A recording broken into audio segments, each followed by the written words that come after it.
ಕರ್ತನಲ್ಲಿ ನಮಗೆ ಅತ್ಯಂತ ಪ್ರಿಯರಾದ ದೇವ ಮಕ್ಕಳೆಲ್ಲರಿಗೂ ಈ ಉದಯಕಾಲ ಸಮಯದಲ್ಲಿ ಯೇಸು ಕ್ರಿಸ್ತನ ಶ್ರೇಷ್ಠವಾದ ನಾಮದಲ್ಲಿ ಶುಭವನ್ನು ತಿಳಿಸುತ್ತೇನೆ.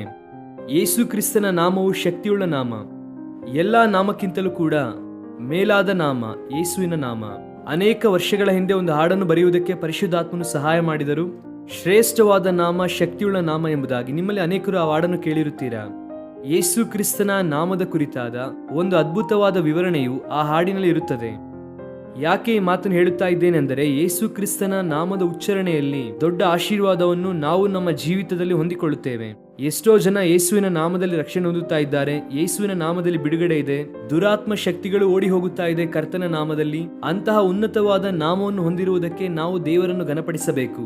ಪ್ರತಿದಿನ ಒಂದು ವಾಗ್ದಾನವನ್ನು ಬೈಬಲ್ನಲ್ಲಿ ನಾವು ಧ್ಯಾನಿಸುವುದರ ಮೂಲಕ ಆಧ್ಯಾತ್ಮಿಕವಾಗಿ ನಾವೆಲ್ಲರೂ ಕೂಡ ಬಲ ಹೊಂದುತ್ತಾ ಇದ್ದೇವೆ. ನೀವೆಲ್ಲರೂ ಕೂಡ ಕ್ರಿಸ್ತನಲ್ಲಿ ಬಲವಾಗಿರಬೇಕೆಂದು, ಸ್ಥಿರವಾಗಿರಬೇಕೆಂದು ಕಡೆಯ ದಿನಗಳಲ್ಲಿ ನಾವಿದ್ದೇವೆ. ಯೇಸು ಕ್ರಿಸ್ತನು ಪುನಃ ಬರುವಂತಹ ದಿನಗಳಲ್ಲಿ ನಾವಿದ್ದೇವೆ. ಪರಿಶುದ್ಧಾತ್ಮನು ಸಭೆಗಳನ್ನು ಸಿದ್ಧಪಡಿಸುತ್ತಾ ಇರುವಂತಹ ದಿನಗಳಲ್ಲಿ ನಾವಿದ್ದೇವೆ. ಆದ್ದರಿಂದ ಪ್ರತಿಯೊಬ್ಬರು ಕೂಡ ನಂಬಿಕೆಯಲ್ಲಿ ಸ್ಥಿರವಾಗಿದ್ದು ಭಕ್ತಿಯಲ್ಲಿ ಬೆಳೆಯಬೇಕೆಂದು ಮನಪೂರ್ವಕವಾಗಿ ಕೋರುತ್ತಾ ಈ ದಿನ ವಾಗ್ದಾನವನ್ನು ಓದೋಣವ. ಸತ್ಯವೇದವನ್ನು ತೆಗೆದು 125ನೇ ಕೀರ್ತನೆ 4ನೇ ವಾಕ್ಯವನ್ನು ಓದೋಣ.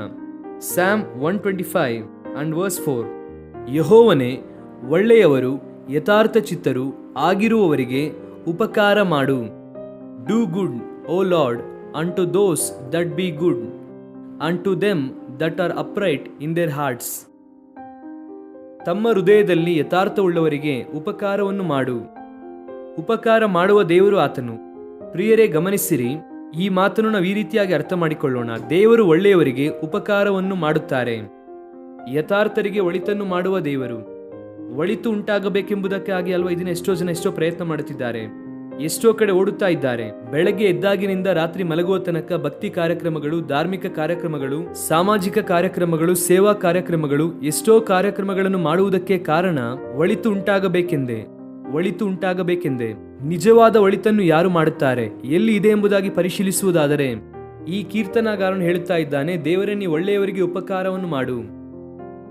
ಒಳ್ಳೆಯವರು ಅಂದರೆ ಹಾಗಾದ್ರೆ ಭೂಮಿಯಲ್ಲಿ ಯಾರು ಒಳ್ಳೆಯವರಿದ್ದಾರೆ? ಯಾರು ಇಲ್ಲ ಅಲ್ವಾ?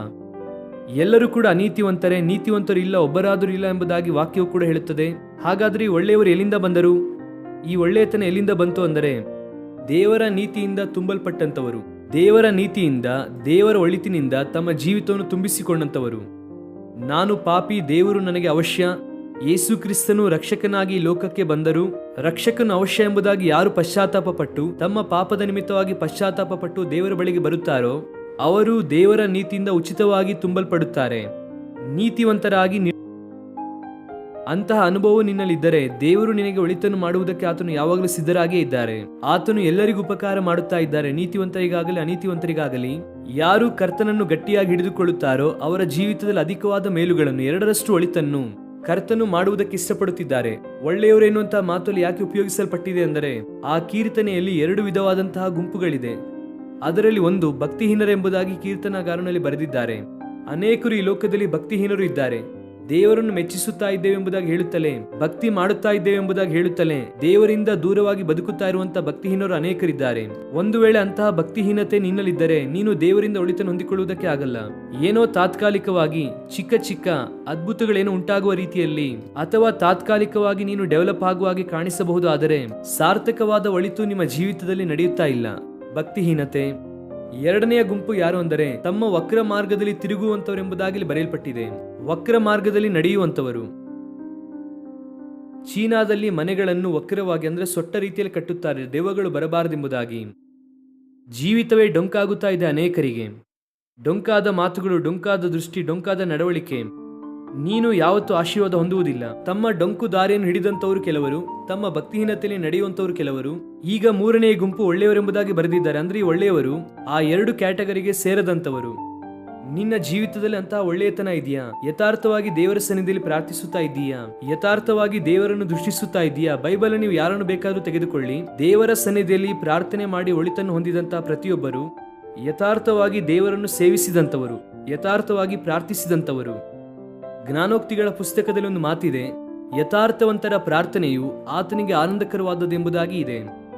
ಯಥಾರ್ಥವಾಗಿ ಬದುಕುವಂತವರು ಒಂದು ವೇಳೆ ಲೋಕದಲ್ಲಿ ಸ್ವಲ್ಪ ಕಷ್ಟಕ್ಕೆ ಗುರಿಯಾಗಬಹುದೇನೋ.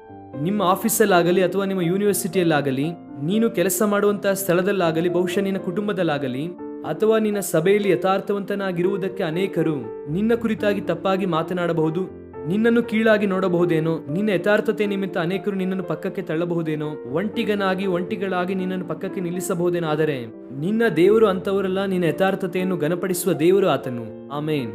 ನಿನ್ನ ಯಥಾರ್ಥತೆಯನ್ನು ಘನಪಡಿಸಿ ಸರಿಯಾದ ಸಮಯದಲ್ಲಿ ನಿನಗೆ ಆಶೀರ್ವಾದವನ್ನು ದಯಪಾಲಿಸುವ ಆತನು. ಒಂದು ವೇಳೆ ಉದಯಕಾಲ ಸಮಯದಲ್ಲೂ ಕೂಡ ವೆಸ್ಲಿಯವರೇ, ನಾನು ಬಹಳ ಯಥಾರ್ಥವಂತನಾಗಿದ್ದೇನೆ ರೀ, ನಾನು ದೇವರ ಸನ್ನಿಧಿಯಲ್ಲಿ ಯಥಾರ್ಥನಾಗಿ ನಡೆಯುತ್ತಾ ಇದ್ದೇನೆ, ಬಟ್ ಸ್ಟಿಲ್ ಅನೇಕರು ನನ್ನ ಕುರಿತಾಗಿ ತಪ್ಪಾಗಿ ಮಾತನಾಡುತ್ತಿದ್ದಾರೆ, ನನ್ನನ್ನು ಅವಹೇಳನಕರವಾಗಿ ಮಾತನಾಡುತ್ತಿದ್ದಾರೆ ಎಂದು ಒಂದು ವೇಳೆ ಚಿಂತೆ ಭಾರ ನಿನ್ನಲ್ಲಿದ್ದರೆ ಅವರನ್ನು ಪಕ್ಕದಲ್ಲಿಡು. ನಿನ್ನ ದೇವರು ನಿನ್ನ ಪರವಾಗಿ ನಿಂತಿದ್ದಾರೆ ನೋಡು. ಆತನು ನಿನಗೋಸ್ಕರವಾಗಿ ನಿಂತಿದ್ದಾರೆ. ನಿನ್ನ ಜೀವಿತದಲ್ಲಿ ಒಳಿತು ಮಾಡುವುದಕ್ಕೆ ಆತನು ಇಷ್ಟಪಡುತ್ತಿದ್ದಾರೆ. ಯೋಬನ ಪುಸ್ತಕದಲ್ಲಿ ಒಂದು ಮಾತಿದೆ ಅಲ್ವಾ, ದೇವರ ಚಿತ್ತಕ್ಕೆ ಒಡಂಬಟ್ಟು ಸಮಾಧಾನ ಹೊಂದು ಎಂದು. 22:21 ಆ ಮಾತಿದೆ. ನಿನ್ನ ಜೀವಿತದಲ್ಲಿ ದೇವರು ಒಳಿತನ್ನು ಮಾಡುತ್ತಾರೆ. ಈ ದಿನವೆಲ್ಲ ದೇವರು ನಿನ್ನ ಜೀವಿತದಲ್ಲಿ ಬಲವಾದ ಕಾರ್ಯವನ್ನು ಮಾಡುವುದಕ್ಕೆ ಸಾಮರ್ಥ್ಯವುಳ್ಳವನು. ಆದ್ದರಿಂದ ಆತನನ್ನು ದೃಷ್ಟಿಸು. ಮಹಿಮಾನ್ವಿತವಾದ ಕಾರ್ಯಗಳು ನಡೆಯುತ್ತದೆ, ಅದ್ಭುತ ಉಂಟಾಗುತ್ತದೆ. ಪ್ರಾರ್ಥನೆ ಮಾಡೋಣ.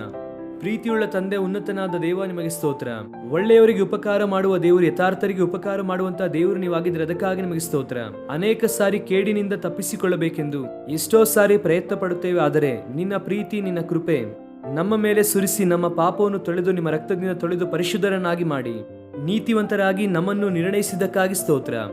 ಯಾರು ನೀತಿವಂತರಾಗಿದ್ದಾರೋ ಅವರ ಜೀವಿತದಲ್ಲಿ ಒಳಿತನ್ನು ಮಾಡುತ್ತೇನೆ ಎಂಬುದಾಗಿ ವಾಗ್ದಾನ ಮಾಡಿದ್ದೀರಾ. ಕರ್ತನೆ, ನಮ್ಮ ಪ್ರಿಯರು ಯಾರ್ಯಾರು ಈ ದಿನದಲ್ಲಿ ಒಳಿತಿಗಾಗಿ ಉಪಕಾರಕ್ಕಾಗಿ ನಿಮ್ಮಿಂದ ಎದುರು ನೋಡುತ್ತಿದ್ದಾರೋ ಅವರೆಲ್ಲರನ್ನು ನೀವೇ ಮುಟ್ಟಿ ಬಲಪಡಿಸಿ ಅದ್ಭುತ ಮಾಡಿರಿ. ಸ್ತುತಿ, ಘನ, ಮಾನ, ಮಹಿಮೆ ನಿಮಗೆ ಸಲ್ಲಿಸುತ್ತಾ ಯೇಸು ಕ್ರಿಸ್ತನ ನಾಮದಲ್ಲಿ ಬೇಡಿ ಹೊಂದಿಕೊಳ್ಳುತ್ತೇವೆ ತಂದೆಯೇ. ಆಮೇನ್. God bless you dear friends. Have wonderful day.